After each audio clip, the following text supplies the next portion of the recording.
Good morning. I'm exhausted. Saw a lot of movies this week because we had Film Art, the annual trade show for the film industry. So I went to the show and then I saw a couple movies. One of them I'll talk about, I think next week. The Sisters Brothers, I think, is opening here next week or the week after. So I'll talk about that then. I saw another film, a German film called, what was it called? Um, System Crasher. It was about a little girl, about a 9-year-old girl who now I would say she was a sociopath, but apparently you're not allowed to label children with that word because of psychological whatevers. So she has what do they call it? They call it something else, like a condition, like a behavioral condition or something. I don't know what behavioral control condition or whatever. But she was well on her way to becoming a sociopath. And the sad thing is, and you see this in the first 30 seconds of the film, is that there's something wrong with her. It's a chemical problem. And you feel sorry for this kid because it's out of her control. She is the way she is because of something going wrong in her brain. And when she's not displaying sociopathic tendencies, let's put it that way, she's a sweet little kid. But unfortunately, she has anger management issues, and she's a liar, she's a con, and it's only a matter of time before she picks up a knife or picks up a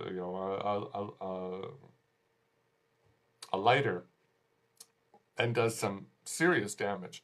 So in this film, there's all these people. She's in protective services, like social services. She was taken away from, well, her mother basically couldn't look after her anymore. So the courts put her in like halfway houses, and she's been bounced around because because she's such an unruly child. Nobody can really look after her, and everybody is trying to help this kid. All these social workers and caseworkers, everybody's trying to help this kid, but this kid keeps digging herself further and further into this hole. And it's a very, it's fiction, but maybe it's based on truth. I don't know. But it was really well done. And this 9-year-old girl, I don't know her name. I have to look it up. She was wonderful. I mean, she was completely believable as this child. So good performances all around. It's called System Crasher. If you have a chance to see it, yeah, definitely check it out. I would say. So I'll write up a review about it because I don't think it's ever going to come to Hong Kong. But yeah, good film. Anyhow, I'll talk about a few films that have come here this week or in the past. The first is Triple Frontier, which is on Netflix. It actually opened in select theaters in New York a couple weeks ago, played there for 1 week so that it would qualify for various like awards or whatever. Not that it's going to win any, but I guess it had to do this qualification business. So it played for a week and then it went over to Netflix. So now you can watch it wherever. And I had heard about it. It was getting a lot of press buzz, online buzz. And many people were calling it Ben Affleck's best performance in years. I'm not sure that's much of a compliment, given his track record of late. But I thought, all right, I'll check it out. So the story is it features this all-star cast. It's Oscar Isaac, of course, Ben Affleck, Charlie Hunnam. People would know him from what's that biker TV show, which I've never seen on FX. But anyhow, he was in King Arthur, Legend of the Sword. His brother, he played. There's also Garrett Hedlund. People would know him from Billy Lynn's Long Halftime Walk and Inside Llewyn Davis, who also Oscar Isaac was also in. And a fellow by the name of Pedro Pascal, Chilean actor. He was in If Beale Street Could Talk, which, by the way, is coming here in a couple weeks. I didn't think it would ever come here, but it is. But I think I already talked about it. Might have to talk about it again. So these guys, it starts out, we have Oscar Isaac playing this fellow by the name of Santiago Pope. His nickname is Pope Garcia, and he's a private military advisor taking on the drug trade in Colombia. And after an informant tells him that a fellow by the name of Lorea, who's the country's most notorious drug lord, keeps his money in his safe house in the jungle rather than in banks, Pope goes back to the States and recruits his old special forces buddies, these other fellows that I mentioned, and to join him and to steal Lorea's money, but under the pretense that they're doing this for a foreign government.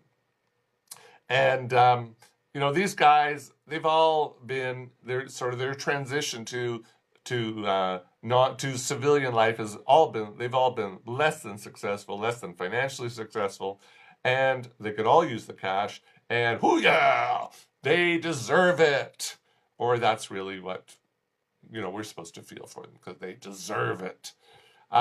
So putting their years of training and stealth to use, they devise an elaborate plan to break into Lorea's house, find the money, kill him, steal the money, and fly the money over the Andes Mountains to the Peruvian coast, where a waiting boat will ferry them and the cash to safety. But things don't go quite as they had hoped, as you would expect from a movie, and the guys have to improvise along the way if they're going to get out alive. So that's what the story is about. Now, ignoring this highly improbable storyline for just a moment, this film is directed by J.C. Chandor, who critics absolutely love him. I'm not in love with him. I'm in like with him, but most critics love him. He did his first film was Margin Call, about a trading room. I actually did not like that film, but many critics loved that film. The second film was All Is Lost, Robert Redford, the solo Robert Redford effort. I really liked that film. I didn't review it, but I saw it. Excellent film. And then he did A Most Violent Year a couple years ago with Oscar Isaac. Yeah, it was okay. It wasn't bad. It was okay. So, but anyhow, critics love him. And Chandor co-wrote this script with Oscar winner Mark Boal, who also wrote The Hurt Locker. And, you have the solid cast. So you'd think, you have all the ingredients to make a great film. But in this case, you would be wrong. This is not a great film. This is a meh film. It's not very compelling. It's basically an inferior cross between the Ocean's film, this is the heist film, and the Treasure of the Sierra Madre, the old Humphrey Bogart film, with a bit of Sicario thrown in, a couple of other films of similar genre thrown in, and it's a little mishmash, and it's not a good mishmash. I mean, it's not bad, but it's not great. The problem is there's no character development here. These characters are written very scantily. There's really no depth to them, and there's no logic to their behavior when the mission goes pear-shaped. These guys are highly trained, experienced professionals. They've worked together in the past. They should be used to things not going as planned.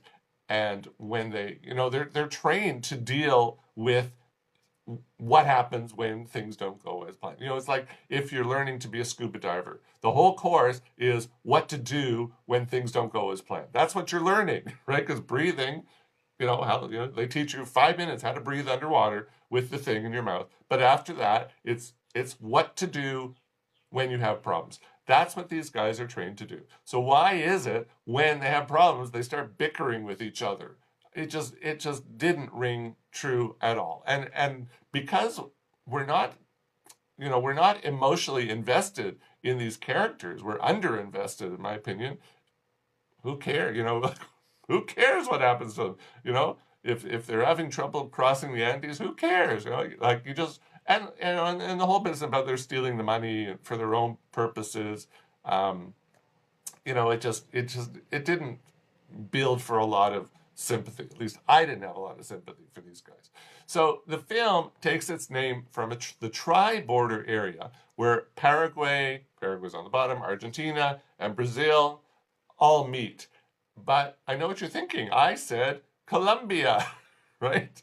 I said he was working in Colombia. Now, Colombia, if you go take out your Google Maps, Colombia, the southern border of Colombia, is 2,000 kilometers north of that point.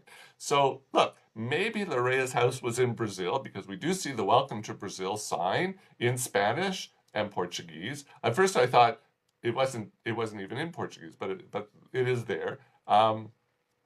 And so maybe maybe Laredo lives, inside the border, but then this tri-border area is 2,000 miles to the south. So did they drive there? Have you ever driven 2,000 kilometers? You just don't drive 2,000 kilometers. That's a good trek. That's like, how far is that? That's a long way.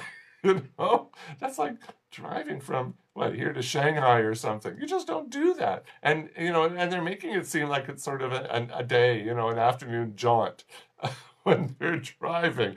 And then comes the whole other issue that you have this tri-border area, and then you have Peru. It's actually Peru's sort of up here. It's Chile is, if you draw a straight line, it's Chile. Peru is sort of up there. But between whether it's Peru or Chile, you have Bolivia in the middle. So what are they supposed to do? They're going to fly over Bolivian airspace in a helicopter with money dangling beneath it. And nobody in Bolivia, in the Bolivian Air Force or military or whatever, is going to notice. So, it sounds very sexy to say call the film Triple Frontier. It's, ooh, where's Triple Frontier? But think about it. Doesn't work. So it was dumb, right? Anyhow, it's not a horrible film. The acting was good. The acting was pretty good, even though what they were saying was, just sometimes you just went like this. But, I thought the acting was pretty good. I think Ben Affleck, he does a good job of a guy whose best days are behind him. But you know what? Let's be honest here. Isn't that Ben Affleck? Right? How much of an acting stretch is this? He's basically playing himself, playing, in a commando outfit sort of thing. I mean, it wasn't a great acting stretch. I think the other actors were fine, but you know what? All in all, I don't think this movie will be remembered as their best work, and the same thing for J.C. Chandor. It won't be remembered as his best work. So it's streaming. Triple Frontier is streaming now on Netflix. You want to check it out? Check it out. You know what? If it was in the theater, I'd say give it a miss, wait for it to come onto a streaming platform, but it's already on a streaming platform. So there you go. Triple Frontier. Second film, which opens here today, RBG. And that's not Red, Blue, Green. That's about Ruth Bader Ginsburg. It's the documentary pick about the U.S. Associate Justice, Ruth Bader Ginsburg. And, it's very interesting. Was it last week, 2 weeks ago? I did a review on a Chinese film called The Wandering Earth. And a Chinese fellow saw, I guess he's from mainland China, although they don't have YouTube in China. So either he's working on a proxy server or he's not living in China. But he had a mainland, he had a Chinese name. Anyhow, he saw my video and he took exception to my review of this Chinese film. This is a film, it's a big blockbuster in China, and now it's going around the world. And he didn't like my review, and he called me a Donald Trump supporter. Now, I'm not sure what one thing has to do with the other, not like, called me an arrogant white man too. Okay, I am. But I can tell you, dear Chinese friend, if you're watching me today, just please let me reassure you, I am not a friend. I'm not a supporter of Donald Trump. And the reason why you're going to find out in this review, because Ruth Bader Ginsburg is not a supporter of him either, and I'm a supporter of her. I'm with her. So definitely, you got the wrong guy. Arrogant white guy, yes. Donald Trump supporter, no. So anyhow, this is, as I said, the documentary we had last week. We had the recent biopic. It was called On the Basis of Sex. It opened here last week. Now we got the documentary. Now, in case you don't know, Justice Ginsburg, she's been an ardent equal rights advocate for almost 50 years. Before she was appointed to the Supreme Court in 1993 by then President Bill Clinton, she successfully argued 5 of 6 cases involving gender discrimination before the Supreme Court, and very wisely, one of those cases involved a single father being denied Social Security benefits because he wasn't a woman. Apparently, up until then, in the States, not apparently, it's true, up until then, Social Security benefits for single parents only went to women. And he argued, well, that's gender discrimination, which it was. And so she argued this in front of the Supreme Court, and she won. So, it was very smart of her, because she didn't want, she says, look, gender discrimination goes both ways. Discriminates against men and women in different ways. So she took on this case for that reason. And that's talked about in the film. So I think, brilliant strategy, and she's a brilliant mind. And now that she's in her mid-80s, her brilliant mind is showing no signs of slowing down, even as various cancers ravage her body. I think she's had 2 different kinds of cancer. She fell a couple months ago and broke a couple of ribs. She was back at work within, I think, the next day or 2 days or whatever. She doesn't miss getting back into court. She goes to the gym 3 times a week, and her personal trainer puts her through paces that would break men and women half her age. I don't know if you ever watched the Stephen Colbert Late Night with Stephen Colbert, Late Show with Stephen Colbert. He did a wonderful segment with her last year, and she basically shamed him. He's 54, she's 30 years older than him, and she shamed him with her flexibility and agility. And meanwhile, in court and on the bench, her words and her actions have inspired countless young women to pick up her women's rights torch and run with it, and some of them are in the film singing her praises. And in the process, she's become a pop culture icon to tens of millions of people, and she's even earned the name, the moniker Notorious. So she's the Notorious RBG. Now, this film is directed by Julie Cohen. She did a wonderful film a few years ago called The Sturgeon Queens. There's a deli in New York City called Russ and Daughters, and she did a documentary on them called The Sturgeon Queens. Really, really good documentary. And also co-directed by Betsy West. She did a film last year called The Lavender Scare. I didn't see it, but it got very good reviews.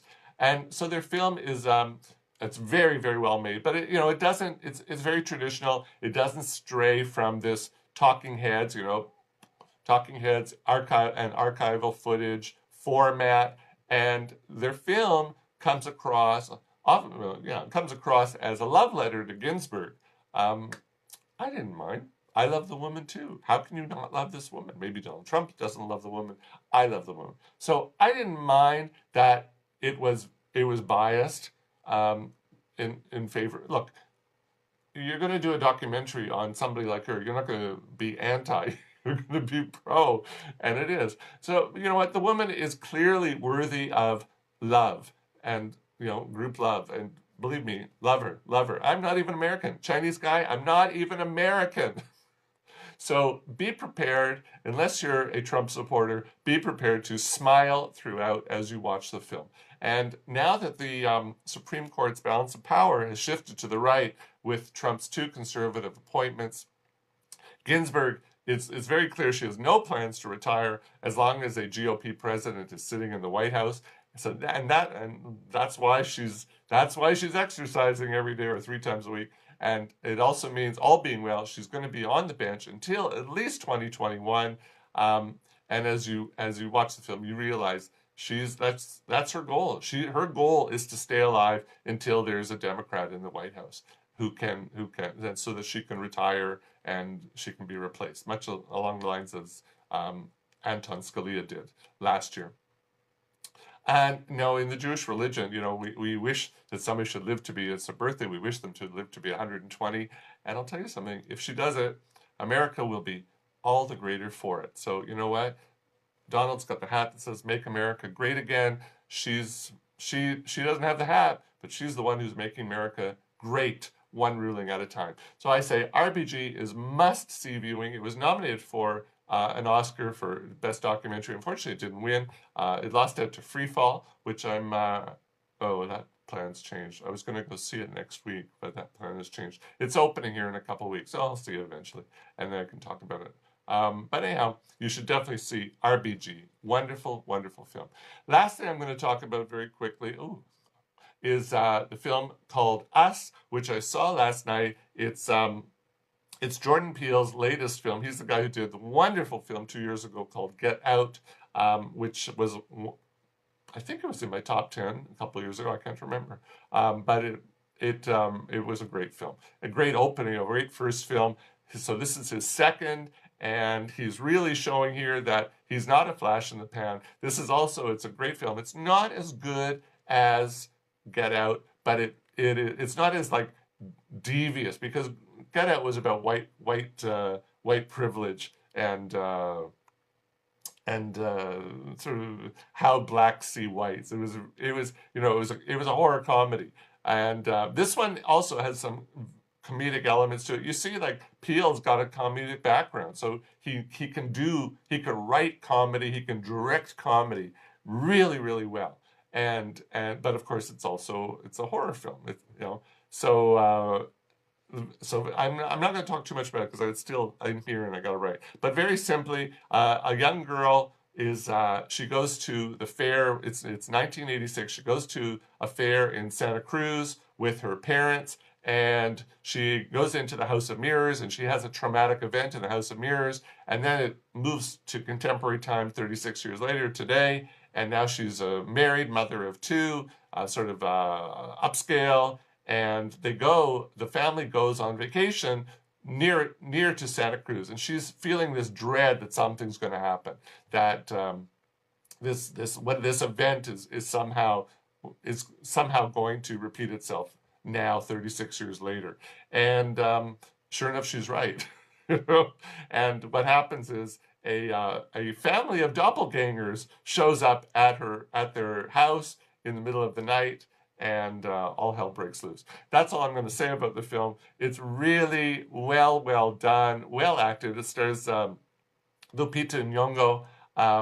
She's gorgeous. I mean, I always knew she was pretty, but oh my God, she's really pretty. And has a small role by Elizabeth Moss, who people would know from Mad Men, and she's in the Handmaid's Tale TV show, which I still haven't seen. I really got to see that. She's got a small part, but she's very, very good. Again, she's got some funny lines, but she delivers them very deadpan. It's good. So I really like this film. It opens worldwide. Well, it opened for us yesterday. I think in America it opens today. And I do say go see it. It is scary in parts, but it's not crazy scary, but it is good scary. But you're going to be laughing a lot too. I laughed a lot. And so yesterday, it was a good film. So that's all I'm going to say about the film. So that's it. That's all I'm going to talk about today. I was going to talk a lot about the film festival, the Hong Kong International Film Festival, which is now open. But I went yesterday to pick up my press pass. They lost it. So, and they said they didn't have any record that I had applied for accreditation. And after yelling at them for a little bit, they said, sorry. And so now I'm trying to pull some strings to get my press pass. So we'll see. Maybe I won't be talking about the films at the film festival. Don't know. All right. So have a good week. See you next week.